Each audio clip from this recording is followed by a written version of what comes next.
The crown hit the stone floor before anyone could stop it. Chancellor Ryujin had not dropped it by accident. He placed it down, slowly, deliberately, right there in the middle of the throne room, in front of every king, every noble, every court official who had gathered under the high wooden beams of Haewon Palace. The sound rang through the hall like a death bell. Emperor Haewon did not blink. "Pick it up," the emperor said quietly. Ryujin lifted his chin. "My emperor, I have served this throne for 40 years. I have placed crowns on the heads of great men, warriors, scholars, sons of this land." He paused, letting the silence do its work. "I will not place it on her head. Her." Lucy stood 3 steps behind the emperor, dressed in a deep blue hanbok trimmed with gold thread, her back straight, her hands folded in front of her. She had heard worse. She had survived worse. But something about the way Ryujin said that word, her, made her jaw tighten just slightly. She did not look away. If you are watching this story for the first time, subscribe right now and drop a comment telling us where you are watching from. This story is just getting started. The 7 kings stood in 2 rows along the sides of the throne room, each one dressed in their official gwanbok robes, colors ranging from deep red to forest green depending on their rank. Some looked at the floor. Some looked at Lucy. One of them, King Miho of the Eastern Province, crossed his arms slowly. "Your Majesty," King Miho said, stepping forward with the greatest respect, "the people will not accept this. She is not from here. She does not speak our full language. She does not know our ways." Emperor Haewon finally rose from his throne. He was not a loud man by nature. He did not need to be. When he stood, the entire room adjusted itself around him like water moving away from a stone dropped into a still pond. "She saved 3 kingdoms," the emperor said. "Not with a sword. With numbers. With wisdom. With strategy. When the Western trade collapsed and our grain reserves were failing, it was Lucy who found the solution. Not you, Miho. Not you, Ryujin. Her." Ryujin's eye twitched. "That was counsel," Ryujin said carefully. "Counsel is different from authority. We can take her advice without giving her a crown, without making her one of us." Lucy exhaled slowly through her nose. "One of us." She thought about her mother, back in her homeland, who used to braid her hair before dawn and whisper into her ear, "You are not less because they say so. You are more because you know so." She had carried those words across mountains and seas to get here. She was not about to let a chancellor with a bruised ego bury them. "May I speak?" Lucy said. Every head turned. Ryujin looked almost amused. "Women do not address the full council without." "I am addressing the emperor," Lucy said simply. Her voice was calm, measured, like water that knew exactly where it was going. Emperor Haewon nodded. "Speak." Lucy stepped forward and stood beside the emperor. Not behind him, beside him. She could feel the temperature in the room drop. "I did not come to this kingdom to take anything from anyone," she said. "I came because your emperor sent word that he was looking for someone who could stop the bleeding in his treasury. I looked at your books. I found corruption hiding inside 7 different accounts. I found 3 of your trading partners stealing from you with contracts your own advisors signed without reading." She looked directly at Ryujin when she said the last part. "I fixed it. And I presented the solution in your own court language, which I learned in 4 months." Silence. Even King Miho had nothing to say to that. Ryujin picked up the crown. Not to place it, just to hold it. He turned it slowly in his hands. "Even if all of that is true," he said, "tradition."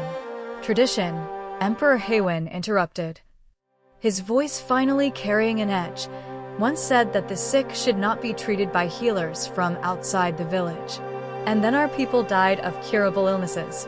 Tradition is not always wisdom, Ryujin. Sometimes tradition is just fear wearing an old coat. A sharp inhale from somewhere in the room.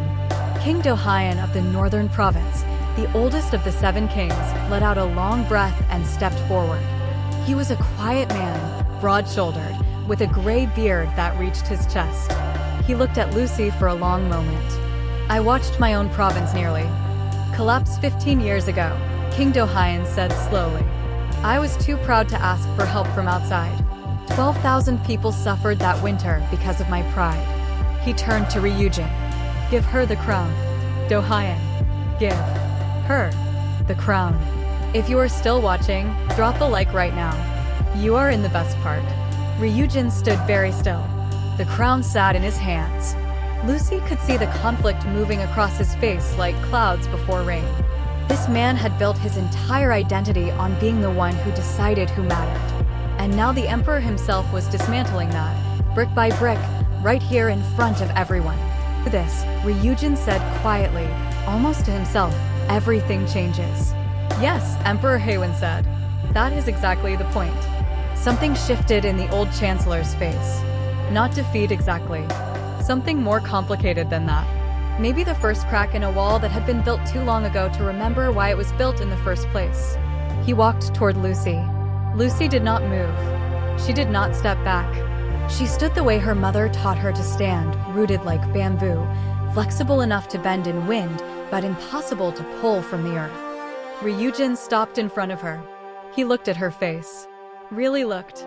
And for just a moment, the weight of 40 years sat in his eyes. Then he raised the crown and placed it on her head. The room did not applaud at first. There was just silence.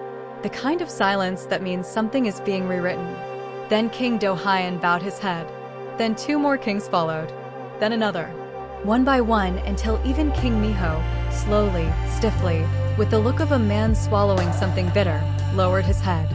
Lucy felt the weight of the crown above her. It was heavier than she expected. She understood now why some people spent their whole lives trying to keep it away from others. Because once you felt it, once you truly felt what it meant, you never wanted to believe anyone else deserved it too. But that was the old world. Emperor Haewon faced his council. From this day, he said, his voice filling every corner of that ancient wooden hall, the financial throne of Haewon-sung belongs to Lucy.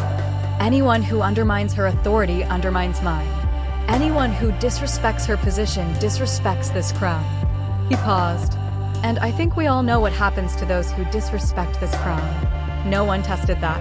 Later that evening, as the lanterns were lit along the stone corridors of the palace, and the smell of pine drifted through the hanji paper doors, Lucy sat alone in her new chamber. She reached up and touched the crown resting on the wooden table beside her. She thought of her mother. She thought of every door that had been closed in her face. Every room she had walked into where the air itself seemed to push back against her. Every voice that had told her, quietly, loudly, directly, indirectly, that she did not belong. And then she thought of Ryujin's hands, placing the crown, choosing at the end to be better than his fear. Maybe that was how it always happened. Not with a single dramatic moment, but with one person, then another, choosing differently. Until the world actually changed. She straightened her hanbok, stood up, and looked out her window at the curved rooftops of Haewon-sung glowing gold under the lantern light. She had work to do.